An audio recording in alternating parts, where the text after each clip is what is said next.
20 historias verdaderamente inquietantes sobre cruceros, organizadas en 7 niveles, como escalones de un enorme iceberg. Aquí hay de todo.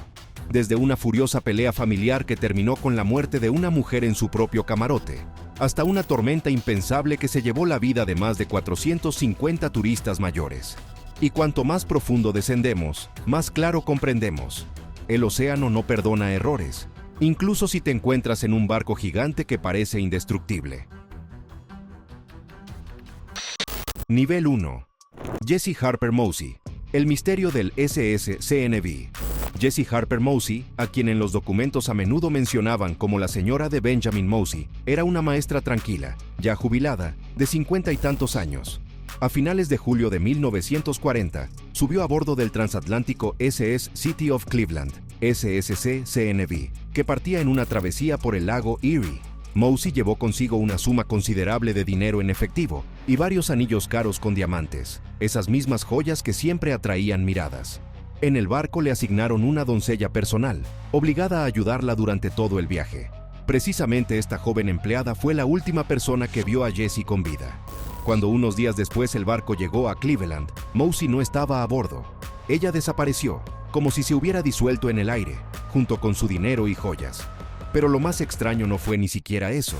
Nadie de la tripulación dio la alarma. Su ausencia no se notó durante 2 semanas enteras. Solo más tarde, en la orilla cerca de Ginebra en el lago, el agua trajo el cuerpo de una mujer. Pero ver a Jessie en él era casi imposible. La cara y el cuerpo estaban cubiertos de fortísimos moretones. Los investigadores comprendieron de inmediato. No fue una caída accidental por la borda.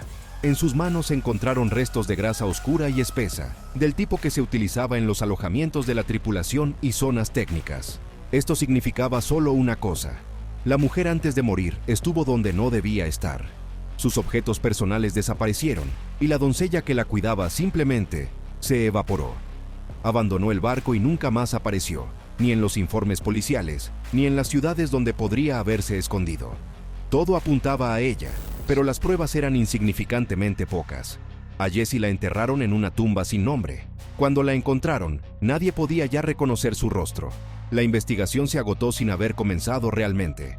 El SS-CNV continuó navegando durante muchos años más, como si nada hubiera pasado, hasta que finalmente fue desguazado. Carnival Triumph, crucero en el infierno. El nombre Poop Cruise parece casi gracioso, pero todo lo que sucedió en el transatlántico Carnival Triumph en febrero de 2013 fue cualquier cosa menos una diversión. El barco salió de Galveston, Texas, para un viaje de 4 días, llevando a bordo a más de 4,000 pasajeros. Los primeros días del viaje nada presagiaba una catástrofe, hasta que al tercer día estalló un incendio en la sala de máquinas. El fuego se logró apagar casi de inmediato, pero el daño resultó colosal. El barco perdió la alimentación eléctrica principal. El Carnival Triumph quedó inmovilizado en medio del Golfo de México, sin electricidad, sin aire acondicionado, sin iluminación, sin nada que haga que un transatlántico parezca un lugar para el descanso. Y fue aquí donde comenzó la verdadera pesadilla de varios días. Sin energía eléctrica falló el sistema de alcantarillado. Los inodoros dejaron de funcionar y las aguas residuales crudas comenzaron a subir por las tuberías, derramándose en los pasillos y camarotes. Los pasajeros contaron más tarde que las cubiertas se convirtieron en una lasaña en capas de inmundicias y papel higiénico. Los pisos, las paredes, todo estaba impregnado de aquello que nunca debería salir del alcantarillado. La falta de ventilación convirtió el aire húmedo y caliente en una mezcla asfixiante, y la comida se convirtió en un problema. La gente tenía que conformarse con sándwiches fríos y jamón ablandado.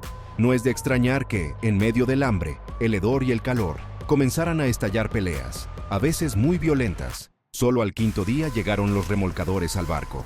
Pero fue entonces cuando el clima empeoró y las masas de inmundicias comenzaron a chapotear por las cubiertas. Los pasajeros contaban cómo escuchaban ese asqueroso squish, como si el propio relleno del barco se mezclara infinitamente bajo los pies. Finalmente, el transatlántico fue remolcado hasta Alabama. Más tarde se descubrió que la dirección de la compañía sabía sobre los problemas potenciales con el sistema eléctrico, pero aún así no canceló el crucero. El viaje, que prometía ser un descanso lujoso, se convirtió en un verdadero infierno y en un trauma que muchos hasta ahora recuerdan con estremecimiento. Nivel 2. George Alan Smith IV. Desaparición en el Brilliance of the Seas. Julio de 2005. George Alan Smith IV, de 26 años, y su recién estrenada esposa Jennifer partieron en su viaje de luna de miel en el transatlántico Brilliance of the Seas, que navegaba por el mar Mediterráneo. Una semana después de la boda, romanticismo, sol, copas de champán, hasta que la mañana trajo la alarma. Bajo el balcón de su camarote descubrieron rastros de sangre, pero al propio George no se le veía por ninguna parte. Cuando el transatlántico llegó a la ciudad turca de Kusadasi, declararon al hombre desaparecido, y la extraña mancha se convirtió en la base para una investigación como probable asesinato. Los vecinos de los camarotes afirmaban que por la noche escucharon golpes sordos. George, habiendo bebido bastante, perdía dinero en el casino y se relacionaba con 4 jóvenes pasajeros ruso-americanos. Estos hombres resultaron ser las últimas personas que lo vieron con vida. La esposa, Jennifer, mientras tanto, fue encontrada inconsciente en el pasillo, después de reuniones conjuntas y alcohol. Interrogaron a los 4 hombres, pero no pudieron imputarles nada. Ellos aseguraban. Acompañaron a George hasta el camarote. Incluso le ayudaron a quitarse los zapatos y lo acostaron en la cama. Royal Caribbean declaró inicialmente que George pudo haber caído accidentalmente por la borda, pero había demasiadas inconsistencias.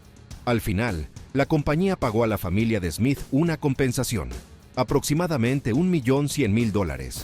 La investigación se prolongó durante 10 largos años y se cerró definitivamente en 2015 sin una respuesta clara. Jennifer se casó de nuevo, y los familiares de George hasta ahora intentan lograr una revisión del caso, convencidos. No fue un accidente. Voyager. Contra el ciclón Valentina, febrero de 2005. El crucero Voyager cruza el mar Mediterráneo, sin siquiera sospechar que pronto se encontrará en una de las tormentas más peligrosas de la década, el ciclón Valentina. La altura de las olas, según los testigos, alcanzaba de 40 a 50 pies. Los helicópteros de rescate que volaron hacia el barco filmaron imágenes que luego se esparcieron por todo el mundo. El barco gigante era literalmente lanzado y arrojado, como si no fuera una mole de acero, sino un juguete de hojalata. Ráfagas de tormenta de fuerza 9 o 10 se abatían sobre la cubierta, rompiendo todo a su paso. Una ola especialmente potente rompió las ventanas en el puente e inundó la electrónica, dejando sin energía los sistemas de control. La tripulación se vio obligada a tomar el mando manualmente directamente desde la sala de máquinas, allí donde normalmente no se combate la tormenta, sino que se vigilan los mecanismos. Por todo el barco se desprendían paneles del techo, los muebles volaban por los pasillos como proyectiles peligrosos. A los pasajeros no solo se les pedía, sino que se les suplicaba permanecer en los camarotes. Una persona contó más tarde: "Me llamó un amigo desde el barco. Según él, la tripulación trabajaba como un solo organismo. Tranquilizaba a la gente, traía agua y comida, vigilaba a cada uno. No nos dejaban sentir que estábamos solos. A pesar de las aterradoras imágenes de destrucción, el barco milagrosamente no perdió gente. Los ingenieros lograron devolver la electricidad, aunque fuera parcialmente, y el Voyager llegó por sí mismo al puerto. Pero aquella tormenta permaneció para siempre en la memoria de los pasajeros, como la noche en que el mar decidió mostrar quién es en realidad el dueño principal en este elemento". Lee, Norwegian Spirit. La historia de Lee es mucho más reciente, pero no por ello menos trágica. En agosto de 2024, el transatlántico Norwegian Spirit concluía un viaje de 6 días a través de Japón, Corea y Taiwán. Lee, un hombre de Taiwán, estaba de pie en la cubierta superior, disfrutando de la vista, cuando perdió el equilibrio. Una casualidad, un instante, y gelo ahí cayendo hacia abajo desde una enorme altura. Ni peleas, ni circunstancias sospechosas. Una familia en la cubierta inferior grabó casualmente el momento de la caída en video. Para honor de la tripulación, a diferencia de la historia de Kirby, la reacción fue instantánea. Alarma, detención del barco, botes salvavidas al agua. El barco estuvo parado casi 40 minutos mientras el equipo intentaba desesperadamente encontrar al hombre. Y lo encontraron, pero demasiado tarde. A pesar de las rápidas acciones de los médicos, no se logró salvar a Lee.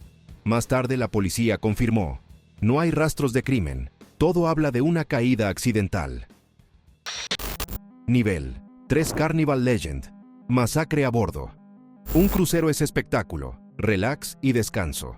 Pero a veces el mar lanza un desafío no con una tormenta, sino con personas. En 2018, el Carnival Legend partió en un viaje de 10 días por el Océano Pacífico Sur. Pero a bordo resultó haber una familia de 23 personas que parecía haber llegado al barco específicamente para buscar conflictos. Los pasajeros contaban que desde el primer minuto este grupo se comportó de manera agresiva, provocaba discusiones, buscaba peleas. Poco a poco la tensión creció, hasta que se convirtió en una caótica trifulca masiva, donde se usaban los puños, las piernas e incluso los muebles. La gente, en pánico, se encerraba en los camarotes, salvándose tanto de los pasajeros violentos como de la seguridad, que, a juzgar por los videos grabados, actuaba lejos de ser siempre correcta. En las imágenes se ve cómo los empleados de seguridad arrojan a las personas al suelo, las patean, les quitan los teléfonos para no permitir la grabación de los disturbios. Al final, resultaron heridas cerca de 30 personas. La situación se salió de control, tanto que el capitán se vio obligado a cambiar la ruta y entrar en el puerto australiano de Eden, donde la policía se llevó a los infractores del barco. 6 hombres y 3 adolescentes fueron expulsados por la fuerza. La compañía declaró más tarde: "La seguridad de los huéspedes y la tripulación es nuestra prioridad. Mantenemos una tolerancia cero hacia el comportamiento que perturba la tranquilidad de otros pasajeros". Pero para aquellos que se encontraron dentro de este caos, aquel crucero quedó para siempre como el viaje desde el infierno. Sarah Kirby, Carnival Destiny. Sarah Alessandra Badley Kirby, una mujer de 30 años, decidió organizarse una pequeña fiesta. Ella, junto con su prometido, partió en un crucero de 5 días por el Caribe en el transatlántico Carnival Destiny para celebrar su cumpleaños y simplemente descansar. Todo iba excelente, hasta esa misma noche. Sarah, como muchos viajeros, se relajó. Bar, casino, conversaciones alegres. Pero según sus palabras, el personal echaba leña al fuego. Los camareros supuestamente continuaban vendiéndole alcohol a propósito, ofreciendo descuentos y empujándola a nuevas apuestas en el casino, viendo que ella ya apenas se mantenía en pie. Cuando Sarah regresó al camarote, se sintió mal y salió al balcón a respirar aire fresco. Se apoyó en la barandilla e instantáneamente perdió el equilibrio. La caída fue larga y dolorosa.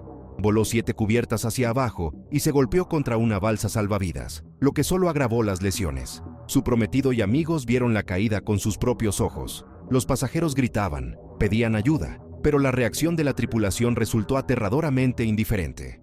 El capitán no dio la vuelta al barco y ni siquiera redujo la velocidad. El barco continuó avanzando hacia adelante 1 hora y media más. Solo pasado un tiempo la tripulación se dio cuenta de que no era una falsa alarma, sino una verdadera tragedia. Cuando finalmente giraron el transatlántico, ya habían pasado más de 2 horas. Sarah estuvo todo ese tiempo en el agua fría y oscura, agotada, fracturada, apenas viva. Después del rescate le prestaron solo una ayuda mínima, analgésicos, y ningún intento de evacuarla al hospital. En la orilla los médicos estaban conmocionados. Tenía costillas rotas, las cuencas de los ojos dañadas, graves contusiones pulmonares, hemorragias, hematomas. Sarah presentó una demanda contra Carnival Cruise Line, acusando a la compañía de negligencia de los empleados e incompetencia de los médicos del barco. Y, a juzgar por sus lesiones, era difícil negar esto.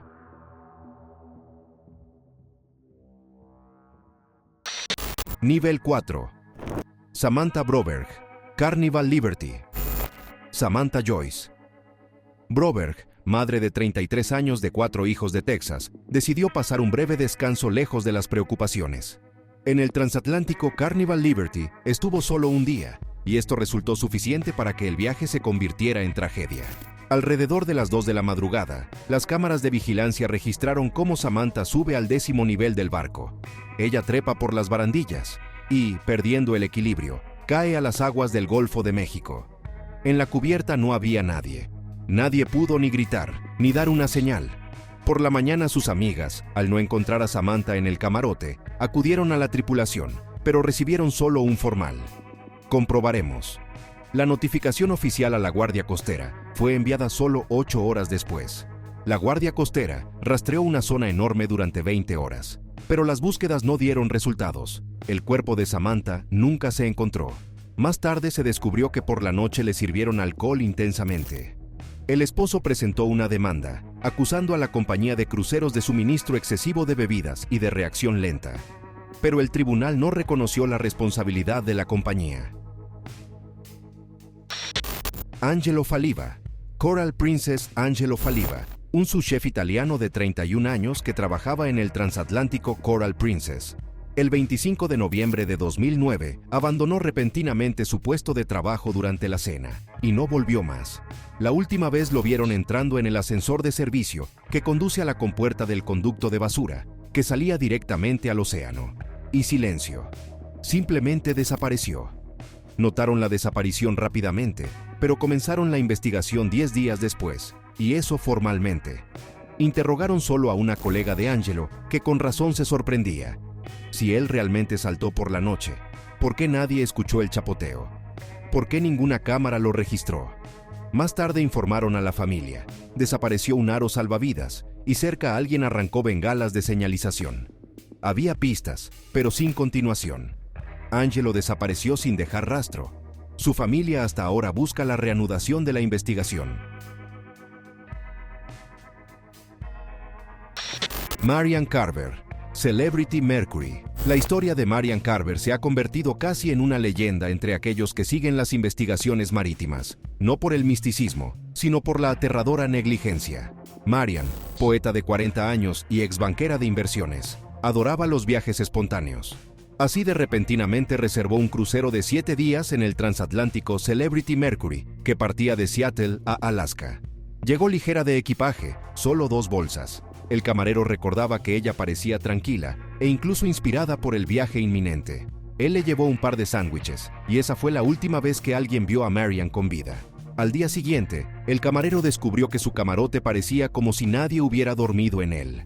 La cama intacta, las cosas colocadas ordenadamente en su sitio, y la propia Marian había desaparecido. El camarero informó a sus superiores, pero allí simplemente le ordenaron olvidar eso y seguir trabajando. Ninguna búsqueda, ningún protocolo, ninguna notificación a la familia. Cuando el crucero terminó, simplemente recogieron las cosas de Marian en cajas y las donaron. A la policía y al FBI les notificaron 5 semanas después. 5 semanas que podrían haberlo cambiado todo.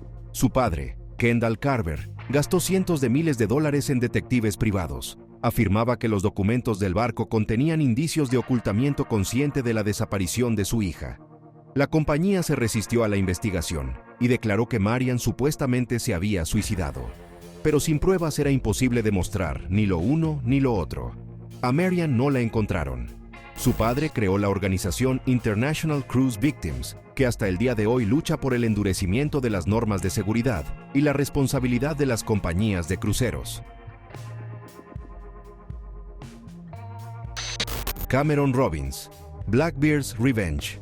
El graduado de secundaria, Cameron Robbins, llegó a las Bahamas para celebrar la finalización de la escuela. El 24 de mayo de 2023 se encontraba en el barco temático pirata Blackbeard's Revenge. Fiesta, música, risas, todo iba como siempre, hasta que un grupo de adolescentes comenzó a animar a Cameron a saltar al agua. Intentaron detenerlo, los amigos lo agarraban de los brazos, le pedían que se calmara. Pero Cameron, al parecer, estaba bajo los efectos del alcohol, y aún así, saltó. Alrededor, oscuridad, agua negra, corriente. El video que llegó a internet hasta ahora provoca discusión. Algunos están seguros de que se ve movimiento en el agua, parecido a tiburones. Otros consideran que es una sombra o un error de grabación. Pero el área alrededor del atolón, donde saltó Cameron, realmente se considera un lugar donde a menudo se encuentran depredadores. La tripulación le lanzó un salvavidas, pero el joven parecía no verlo. La corriente lo arrastraba hacia un lado. En segundos desapareció. Simplemente se disolvió en la oscuridad. Las búsquedas comenzaron instantáneamente. La Guardia Costera de Estados Unidos, servicios locales, lanchas, helicópteros. Durante varios días lograron mantener viva la esperanza, hasta que la operación fue detenida. El cuerpo de Cameron nunca se encontró. Fue reconocido oficialmente como fallecido. Nivel 5. Yang Wenjuan, MV Macau Success. Esta historia recibió sorprendentemente poca atención, aunque es una de las más impactantes de todo el iceberg. Una pareja china, Yang Wenjuan, y su esposo Wang Wei, subieron a bordo del crucero Macao Success. Ya en las primeras horas comenzaron entre ellos discusiones que rápidamente se convirtieron en un conflicto abierto. El primer testigo declaró que vio cómo Wang agarró a su esposa por la cabeza y la golpeó varias veces contra la barandilla de la cubierta. Mientras corría por ayuda, los esposos ya no estaban. Quedaba solo Wang, de pie solo entre salpicaduras de sangre. Él afirmaba que intentó retener a su esposa cuando ella supuestamente quería tirarse por la borda, y la sangre le cayó encima durante la lucha. Luego su relato se volvía aún más absurdo. Wang aseguraba que la esposa perdió el conocimiento, y él cumplió su antiguo deseo de ser enterrada en el mar. Es decir, simplemente arrojó su cuerpo por la borda. Esta explicación conmocionó incluso a investigadores experimentados.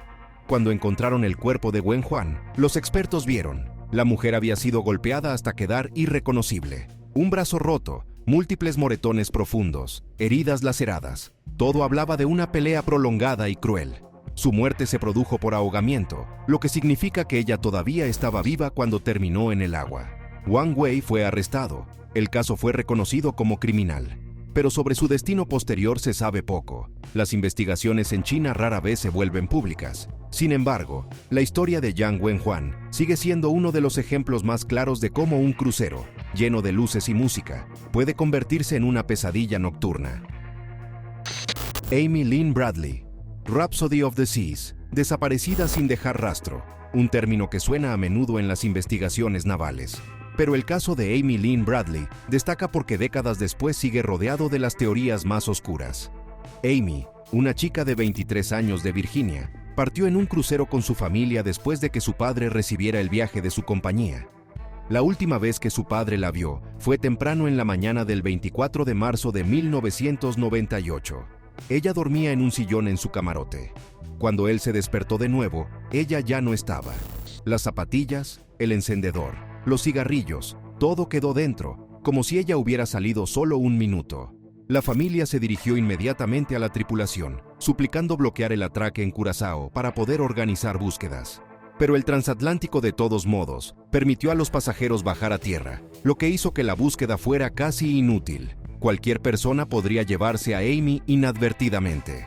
La víspera, Amy y su hermano descansaban en el bar con un miembro de la banda musical del barco. Más tarde el hermano recordó algo extraño. El músico vino a expresar sus condolencias antes de que la desaparición fuera conocida públicamente. Esto parecía un desliz involuntario, como si supiera más de lo que decía. Sin embargo, lo revisaron en el detector y lo dejaron ir. Los rastros de Amy desaparecieron, pero no para siempre. Años después, una turista canadiense informó que vio a una chica, inusualmente parecida a Amy, en un baño en Curazao. Ella susurró ansiosamente, «No me dejan ir». Otro testigo, un oficial de la Marina de los Estados Unidos, afirmó que la encontró en un burdel en la cuenca del Caribe. Ella pedía ayuda, pero dos hombres se la llevaron bruscamente. La familia está segura. Amy fue secuestrada para la trata de personas. El FBI no cierra el caso hasta el día de hoy. Pero ¿dónde está ella ahora? Nadie lo sabe. Miki Kazaki, Island Escape. La asistente legal de 52 años, Miki Kazaki, partió en un crucero junto con su exmarido Lonnie Cocontes. Intentaban revivir la relación, suavizar desacuerdos pasados. Así, al menos, pensaban los amigos de la pareja. Pero en una de las noches, Miki desapareció. Lonnie declaró, ella salió por agua y no regresó. 2 días después encontraron su cuerpo cerca de las costas de Pozzuoli, Italia. Inicialmente los investigadores creyeron que la mujer se había quitado la vida ella misma. Pero pronto la autopsia mostró algo diferente. Miki había sido estrangulada y recibió un golpe serio en la cabeza, incluso antes de terminar en el mar. En otras palabras, fue asesinada. Pero la investigación se estancó hasta el año 2013, hasta que el FBI descubrió operaciones financieras de Lonnie. Poco después de la muerte de Miki, él retiró $1 millón de su cuenta e intentó cambiar el testamento para obtener todos los bienes. En el año 2020, Lonnie Cocontes fue declarado culpable de asesinato en primer grado y recibió cadena perpetua. Rebecca Coriam, Disney Wonder. Rebecca Coriam, una empleada de 24 años del transatlántico Disney Wonder, que trabajaba con niños. En marzo de 2011 desapareció sin dejar rastro, dejando tras de sí solo muchas preguntas y casi ninguna respuesta. La última grabación donde apareció en CCTV fue hecha alrededor de las 5:45 de la mañana. Rebecca, con una camiseta azul, habla por teléfono, visiblemente alterada. Un colega que pasa por allí pregunta: ¿estás bien? Ella responde un breve «sí, todo normal», y se va por la esquina. Ese fue el último momento en que la vieron con vida. Ella no se presentó al trabajo a las 9 de la mañana y el equipo comenzó la búsqueda. Pero la versión oficial, que más tarde expresó la dirección, parecía extraña. Rebecca supuestamente pudo haber sido arrastrada por una ola errante en el área de la piscina de la tripulación. Sin embargo, la piscina estaba cercada por paredes altas y un escenario similar parecía dudoso.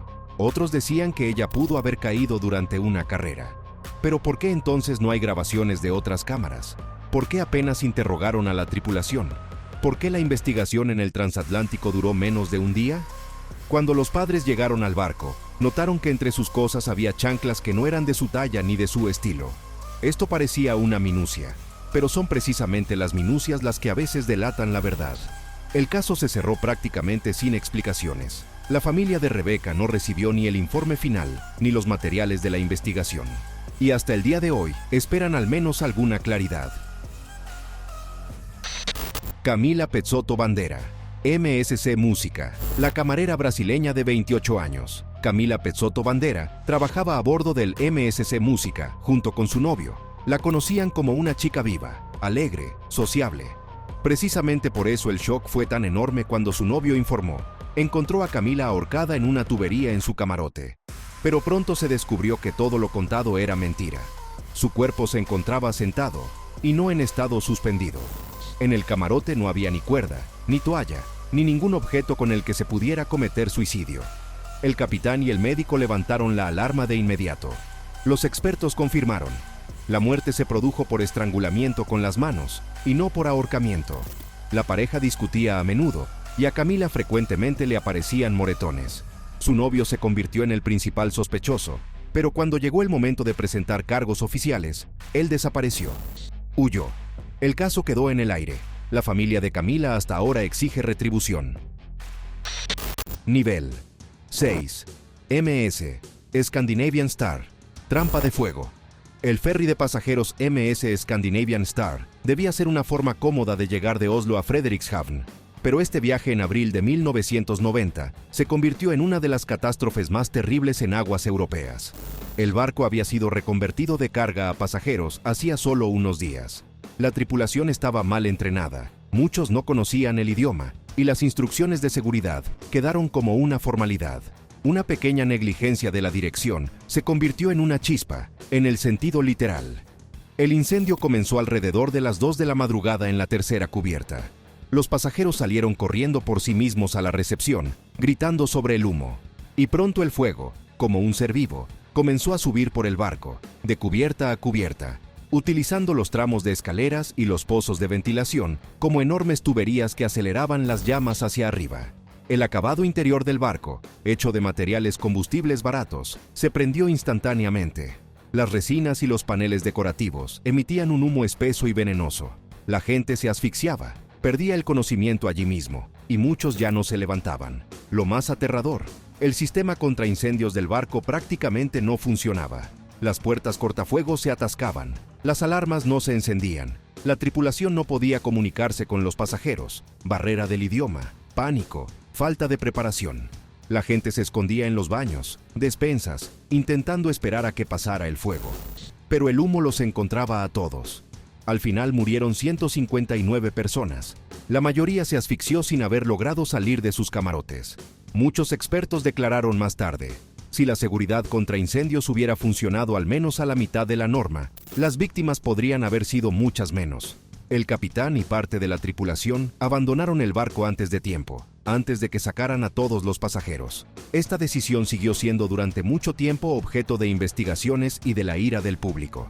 Al principio la sospecha recayó sobre un camionero danés con historial de incendios provocados, pero más tarde quedó claro: hubo varios focos de incendio, lo que indicaba la presencia no de uno, sino de varios incendiarios. ¿La razón?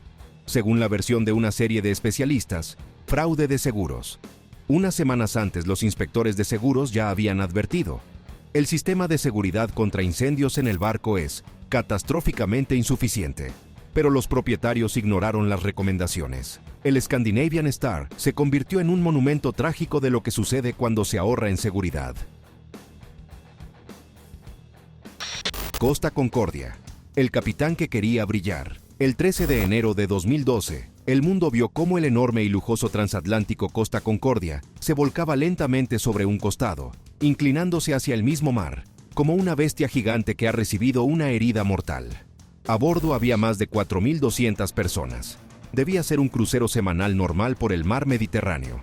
Pero el capitán Francesco Schettino decidió desviarse de la ruta y hacer una reverencia marina espectacular: pasar lo más cerca posible de la orilla de la isla del Giglio. Según las palabras de varios testigos, quería impresionar a una mujer que se encontraba con él en el puente. Cuando el casco del transatlántico chocó con las rocas submarinas, todo cambió en un segundo. Un agujero pasante, inundación rápida, pérdida de control. El barco comenzó a escorarse, y Schettino intentaba ocultar el suceso, contándole a la guardia costera sobre problemas con la energía eléctrica. Los pasajeros abajo no sabían qué estaba pasando. Escuchaban estruendo, sentían sacudidas, pero no había anuncios oficiales.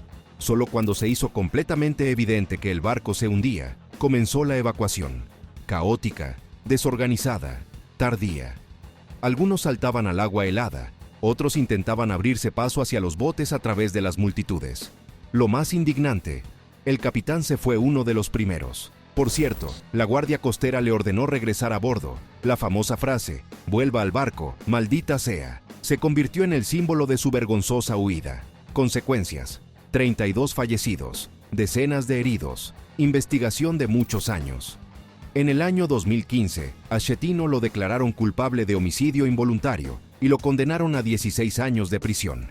Y el Costa Concordia yació 2 años sobre su costado cerca de las costas de la isla, hasta que se encontraron tecnologías y miles de millones de dólares para levantar y remolcar al gigante.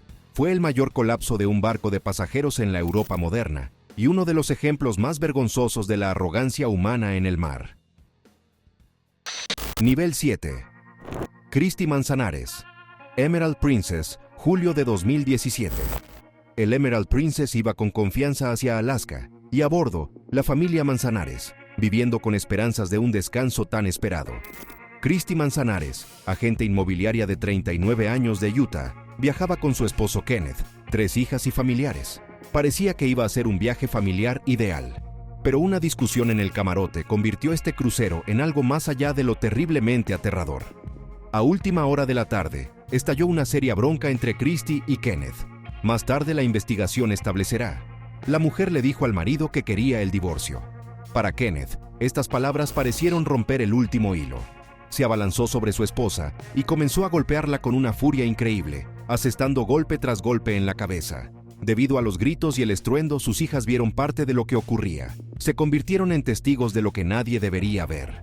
Cuando la tripulación irrumpió dentro, el espectáculo era aterrador. Sangre en las paredes, en el suelo, en los muebles. Cristina ya no daba señales de vida, y Kenneth, cubierto de sangre, pronunció solo una explicación.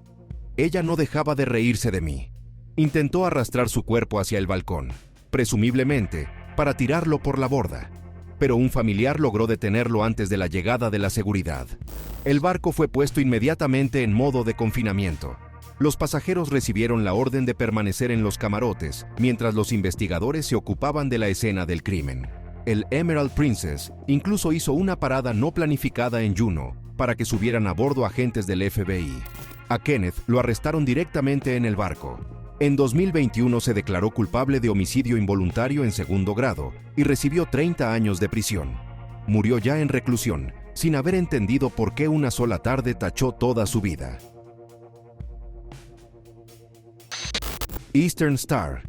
Muerte instantánea de 444 pasajeros. Si la mayoría de las catástrofes en el agua se desarrollan gradualmente, dando al menos minutos para la reacción, los pasajeros del transatlántico Eastern Star no tuvieron ninguna oportunidad en absoluto. El 1 de junio de 2015, el barco navegaba por el río Yangtze, transportando a más de 450 turistas mayores. El viaje debía ser tranquilo y pintoresco, pero la naturaleza decidió lo contrario.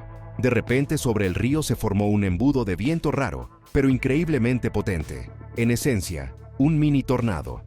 Desde la primera ráfaga hasta el vuelco total del barco pasaron menos de 2 minutos. El transatlántico se acostó sobre su lado casi instantáneamente. La gente se encontró en la oscuridad, bajo el agua, en espacios cerrados, sin haber logrado siquiera entender qué había pasado.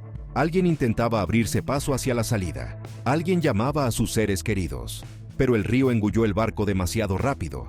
Solo pudieron salvarse 12 personas, entre las cuales estaban el capitán y el ingeniero jefe. Los restantes 444 pasajeros y miembros de la tripulación murieron. Las autoridades chinas desplegaron una operación a gran escala, pero la información sobre el curso del rescate y la investigación se controlaba estrictamente. Los familiares de los fallecidos decían que no les comunicaban la verdad, limitaban el acceso al lugar de los hechos y no dejaban hacer preguntas. Más tarde, las verificaciones oficiales confirmaron: sí, el tornado fue el factor principal de la tragedia. Pero surgió también una segunda conclusión. La tripulación no estaba suficientemente preparada, y el barco anteriormente ya había recibido advertencias sobre violaciones de la seguridad técnica. Para muchas familias, esta tragedia se convirtió no solo en una pérdida, sino también en una herida profunda, agravada por la falta de transparencia. Y con esto es todo. Si han visto el video hasta el final, les recomiendo suscribirse al canal y darle like, para no perderse nuevos videos en el futuro. Y mientras tanto pueden ver 2 de nuestros videos anteriores, que justo ahora han aparecido en sus pantallas.